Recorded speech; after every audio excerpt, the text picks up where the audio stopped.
Vous devenez moins intelligent.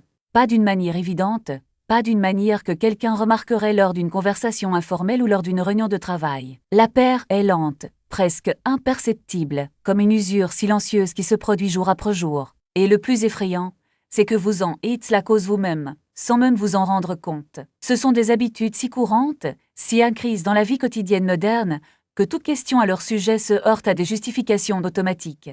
Tout le monde le fait, diriez-vous, et il aurait raison. C'est exactement le problème Andrew Huberman, neuroscientifique à l'université de Stanford, a consacré des décennies à l'étude du cerveau humain. Pas cet organe idéalise dans les phrases de motivation sur les réseaux sociaux, mais la véritable et fragile machine biochimique qui détermine la vitesse de votre raisonnement, la profondeur de votre concentration, la clarté de vos pensées et même ce dont vous vous souvenez réellement lorsque vous posez votre tête sur l'oreiller. Ce qu'il a découvert devrait inquiéter tout le monde, car les véritables méchants de votre capacité cognitive ne sont pas des choses dramatiques.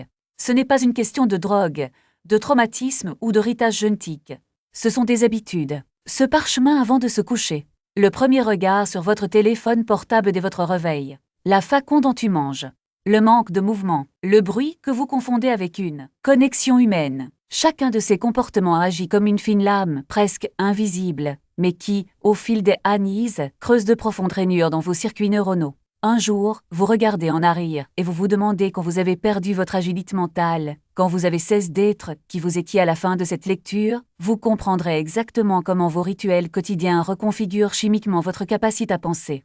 Vous verrez l'architecture invisible de votre propre déclin cognitif et vous aurez le choix. Continuez à prétendre que c'est normal ou arrêtez. Comment qu'on là où tout commence. Le matin, vos yeux s'ouvrent. Avant même que vos pieds ne touchent le sol, votre main atteint votre téléphone portable. La lumière bleue envahit vos routines. Les avis s'accumulent comme des accusations. Un mail, message, titre. Le petit déjeuner de quelqu'un. Le drame d'un inconnu à l'autre bout du monde. La vie de quelqu'un que vous n'avez même pas demandé. Vous pensez que vous jetez simplement un œil. En fait, il se rend à les recherches de Huberman révèle quelque chose de brutal dans ce rituel matinal. Dans les 90 premières minutes qui suivent le réveil, le cerveau est dans un état de grande plasticité. La dopamine, la molécule responsable de la motivation et de la concentration, est à son niveau naturel. Le cortisol, l'hormone qui aiguise l'attention, atteint son apogée. C'est à ce moment que votre structure neuronale est plus malléable, plus sensible aux influences. Et que lui proposes-tu? Chaos. Des informations fragmentées. Déclencheurs émotionnels. Des algorithmes conçus par des ingénieurs qui comprennent votre psychologie mieux que vous. Lorsque vous décrochez votre téléphone portable avant que votre cerveau ne soit complètement réveillé, vous ne commencez pas à le gêner. Vous le kidnappez. C'est entraîner votre esprit à tendre des stimuli externes avant de générer une clarté interne. Vous apprenez vous-même que la concentration vient de l'extérieur. Ça ne vient pas. Et chaque matin, si vous reptez ce geste, vous aurez plus de mal à vous concentrer pour le reste de votre vie. Pensez-y. 10 minutes de défilement à 7 heures du matin, c'est reprogrammer votre cortex préfrontal pour qu'il ait envie de distraction toute la journée. Mais personne ne provient du danger car, après tout le monde fait la même chose. Parlons maintenant du mensonge que vous vous dites la nuit. Je dormirai quand je mourrai. Vous reptez cela comme s'il s'agissait d'un trophée, comme si le repos était réservé aux faibles, comme si survivre à l'épuisement vous rendait supérieur. Mais la réalité est bien différente de ce que l'on imagine lorsque vous privez votre corps de sommeil. Le cyste lymphatique, le réseau de nettoyage du cerveau, n'intervient que pendant un repos profond. Il élimine les déchets métaboliques, notamment les protéines bêta-amyloïdes, les mêmes plaques toxiques que l'on retrouve chez les patients atteints d'Alzheimer. En raccourcissant vos heures de sommeil, vous n'êtes pas productif. Vous êtes en état d'ébriété. Huberman l'explique simplement. Dormir n'est pas un état passif. C'est l'activité la plus intense effectuée par votre cerveau. Consolidation de la mémoire, régulation émotionnelle, élagage synaptique. Tout cela se produit pendant que vous l'êtes inconscient. Ne pas dormir ne vous fatigue pas seulement. Cela vous rend déficient sur le plan cognitif. Des études montrent qu'après 17 heures d'éveil, vos réflexes et votre jugement sont équivalents à ceux d'une personne légalement ivre. Après quelques nuits, avec seulement 5 heures de sommeil, votre QI chute de manière mesurable. Votre capacité à apprendre de nouvelles informations s'effondre. Et le plus ironique est que le manque de sommeil nuit à votre capacité à réaliser à quel point vous êtes affaibli. Vous vous sentez bien. Ce n'est pas. Il fonctionne à 60% de sa capacité et le qualifie de fonctionnel. Vous prenez des décisions avec un esprit équivalent à celui d'un pare-brise fissure, et chaque jour que vous reptez le chemin, les fissures se propagent. Mais tu es occupé, il a des choses importantes à faire. Alors vous sacrifiez la seule chose dont votre cerveau a besoin pour se réparer, et vous appelez cela l'ambition maintenant. Préparez-vous à quelque chose d'encore plus sombre. Parlons du médicament que vous ne savez même pas que vous prenez. Dopamine. Chaque défilement, chaque like, chaque notification, chaque clic, chaque flux sans fin. Tout est conçu pour déclencher votre dopamine, pas par vagues écrasantes, mais par petites impulsions constantes et imprévisibles, avec des récompenses variables. C'est le même mécanisme qui rend le jeu compulsif, le même schéma qui pousse les rats à appuyer sur des leviers jusqu'à mourir de faim. Et vous appuyez sur ce levier des centaines de fois par jour. Huberman a beaucoup parlé du code obscur de la dopamine. La molécule n'est pas liée au plaisir lui-même, mais à l'anticipation de celui-ci. C'est ce qui donne envie. Et le problème de la surstimulation chronique est simple. Votre niveau de base chute. Lorsque vous inondez le cerveau de microdoses de dopamine toute la journée, chaque jour, les récepteurs deviennent moins sensibles. Ce qui vous rendait heureux n'a plus le même effet. Ce qui vous excitait autrefois semble maintenant ennuyeux. Ce n'est pas une dépression, c'est l'épuisement. Et voici le lien avec l'intelligence. La dopamine n'est pas seulement responsable de la motivation. Elle est essentielle à la mémoire de travail, à la flexibilité cognitive et à une attention soutenue. Lorsque votre système dopaminergique est épuisé par une stimulation constante, votre capacité à vous concentrer pendant de longues périodes s'effondre. Vous ne pouvez plus lire un livre. Vous ne pouvez pas retenir une seule pensée. Je ne supporte pas l'ennui. Et c'est dans l'ennui, comme le souligne Huberman, que le cerveau effectue son travail le plus important.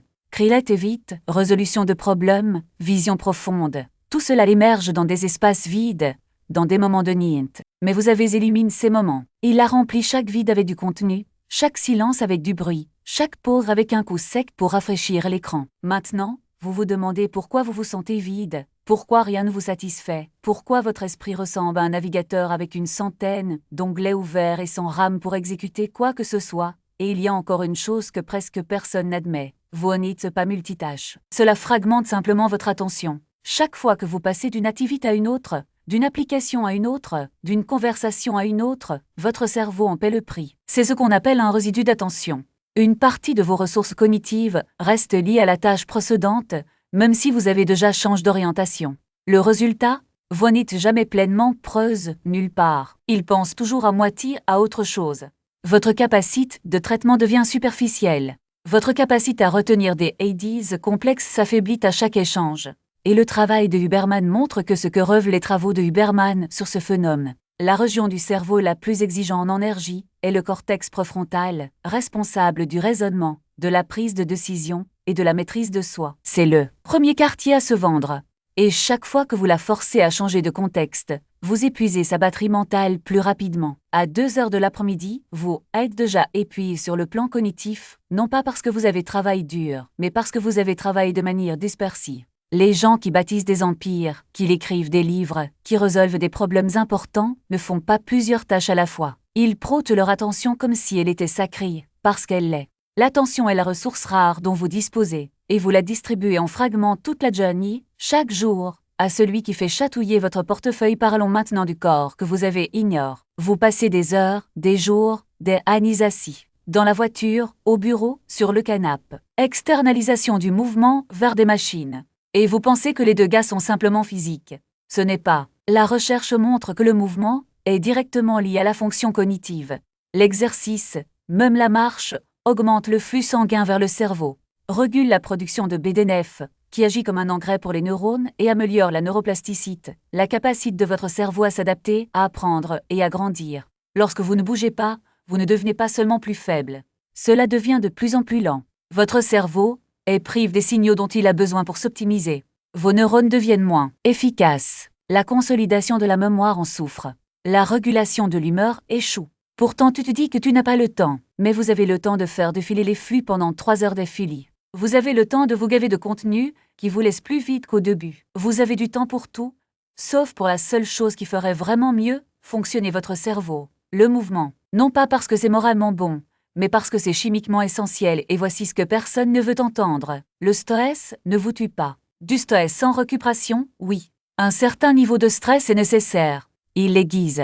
Le cortisol et l'adrénaline en pic aigu, lorsqu'ils sont concentrés, accélèrent le temps de relaxation et mobilisent l'énergie. Mais vous ne rencontrez pas de pic de stress aigu. Il les plonge dedans.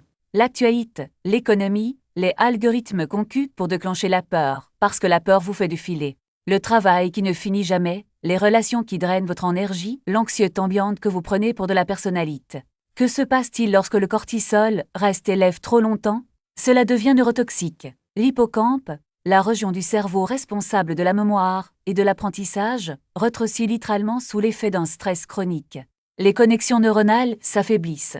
La capacité à former de nouveaux souvenirs diminue. Vous n'êtes pas seulement stress, c'est usant. Et, le pire, le stress chronique altère la capacité du cortex préfrontal à réguler l'amygdale. Le cerveau émotionnel commence à dominer le cerveau rationnel. Vous devenez plus réactif, plus impulsif, moins capable de penser à long terme. Devenez une pire version de vous-même. Non pas parce que vous êtes faible, mais parce que votre cerveau est chimiquement saboté par l'environnement que vous avez accepté comme normal. Alors que faire maintenant? Voici la vérité inconfortable.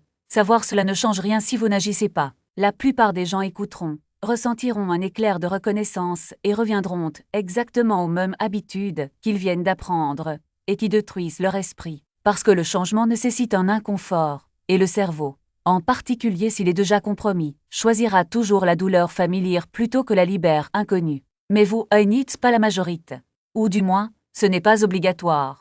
Le travail de Huberman ne se limite pas au diagnostic.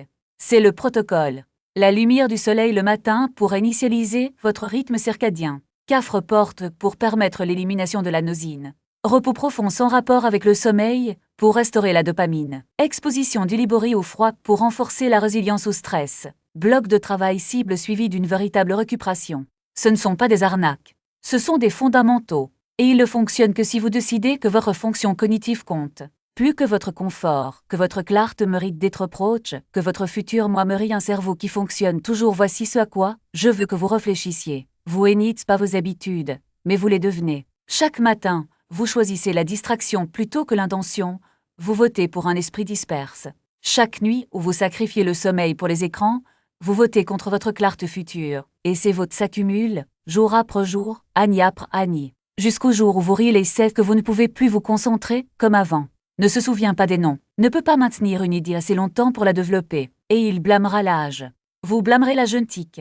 Vous blâmerez tout sauf les rituels que vous avez choisis. Mais d'ici là, il sera peut-être trop tard ou tu hâte. Aujourd'hui, pas demain, pas après un dernier lancer, pas quand la vie devient plus facile. Maintenant, parce que votre cerveau est le seul organe capable de comprendre sa propre destruction, et cette compréhension est soit un pouvoir, soit une damnation, selon ce que vous faites ensuite. Les habitudes s'en moquent. Ils continueront à fonctionner, avec ou sans votre consentement. La question est de savoir si vous resterez endormi pendant qu'ils vous démontent, ou si vous vous réveillerez et si vous êtes toujours là, toujours à l'écoute, toujours en train de ressentir cet inconfort dans votre poitrine, tant mieux. Ce malaise n'est qu'un début. C'est votre système nerveux qui réalise que quelque chose doit changer. Ne l'anesthésise pas. Utilisez-le.